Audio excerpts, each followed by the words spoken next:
Okay, how we doing today? Some of you have probably been wondering how come I haven't posted in a while. I've been pretty busy, and I do apologize for that, but guess what? I'm back, and I noticed that I don't get a lot of views on my Mustang restoration project, and that's fine, I suppose, but it is time to put up another video, that's for sure. I did take the fuel tank out, and I actually had a whole bunch of video footage of that. Unfortunately, I lost it. I have no idea where it went. So I was going to post on how to get your fuel tank out of the 1971 Mustang. You can see that it's completely removed. So, at any rate, what's happening now is I've brought it outside. I've got it jacked up on the jack stands, and I'm trying to get it clean somewhat and do a good inspection on it, find out what I got to replace and what I got to fix, etc. This thing, I have been out here literally all day long with the pressure washer. Got a little pressure washer right here. And I have been spraying this thing. I've sprayed it twice, and I've been getting like that close with my fan pressure washer tip, and even the jet pressure washer tip, which is like a solid beam, if you want to call it that. And I'm telling you what, I'm just blown away the amount of grease and dirt and oily dirt that I'm finding everywhere. I guess it's a good thing in regards to, you know, I have some rust, but not a lot, probably because of that oily dirt that's been packed into things. This is my cross member right here, and it's hollow inside there, and that was completely jam-packed full of oily dirt. There's no rust in there, obviously. And I don't have it all out, actually. I mean, even after 2 times of running the pressure washer, I got back down here after it a little break and put the flashlight down in there, and I'm telling you, there's still some in there. So it's really caked in there really good. And, you know, it's just kind of things like this that I'm dealing with. You can see a little bit of grime that's still hanging on, and it just, you know, it won't go away until you actually get that pressure washer right on top of it. And you know, when, I mean, you sit there and you say, well, I can see that, but then when you're laying on that creeper or kneeling down and you're putting the pressure washer underneath there, and you got, you know, water spraying in your face, and as well as debris and whatnot, it's really tough to see all that stuff until you're finally done and cleaned up, I guess. But so anyway, today I'm done pressure washing. I've done it twice. I think I've done it enough to survive for the rest of my life on it. But at any rate, I'm just looking around here, you know, for little bits of rust and you know, things that I'm gonna have to fix. Check this out. I think my car has been in a crash before. I think something crashed into it right here, into this fender area, because if you look down here, look at this right here. That looks factory there. Then you come over here, and that looks like it's all jacked over and, you know, kind of moved. And then I've always had this issue.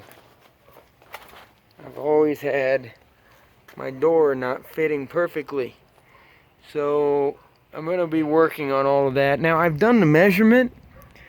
Some people would say, well, you know, you better make sure it's not twisted before you put the subframe connectors in. But I did the measurement, and I had it on the ground and everything, and it's, I mean, it's within a half an inch, probably actually within a quarter of an inch, 3/8 to a quarter of an inch is what I should say.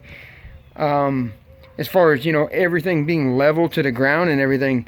So, and I know I've aligned this car when I was back in college, and it lined it up, you know, it lined up fine. I didn't have to do a whole bunch of wacky adjustments or anything. So, I mean, I'm thinking it's pretty good. It's just that I got to adjust the door here and do some rust repair or whatnot.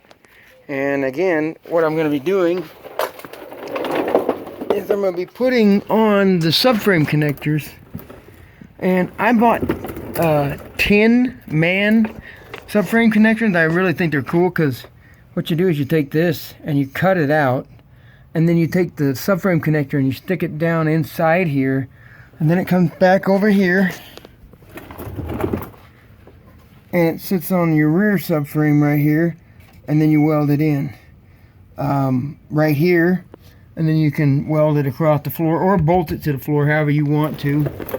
And then of course weld it inside here. You're supposed to like cut open a couple holes and plug weld type of thing. They're really kind of cool. I like how they work. So again, you know, you can see that there's a little bit of water under here yet. You can see I've been cleaning on it. They're pretty decent, but there's just still some, see, like this is dry, but this right here is kind of grimy yet. So I'm gonna have to do it again, because one of the things that I'm going to be doing is I'm going to be putting that POR 15 in here, and I'm going to try to cover the entire floor, bottom and top, and then I'm going to put some POR undercoating over the top of all of that, underneath anyway. And then I plan on putting a little bit of that Dynamat stuff.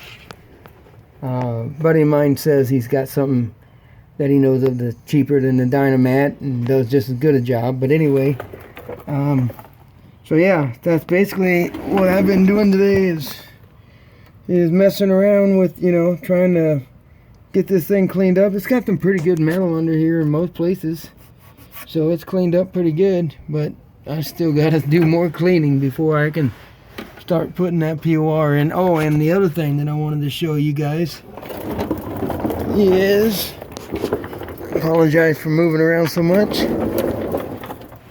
right there, look at that. This is what it's supposed to look like over here, kind of. That's factory. Well, back in high school, this thing was poking up to the floor. I heard it, and I had exhaust in the fuel tank and everything in here, and I was basically, well, I didn't even have a creeper, I don't think, at the time, and I got up in here and I didn't know how to weld upside down, much less weld at all, and I got it fixed. I mean, it works, but we are gonna really fix that.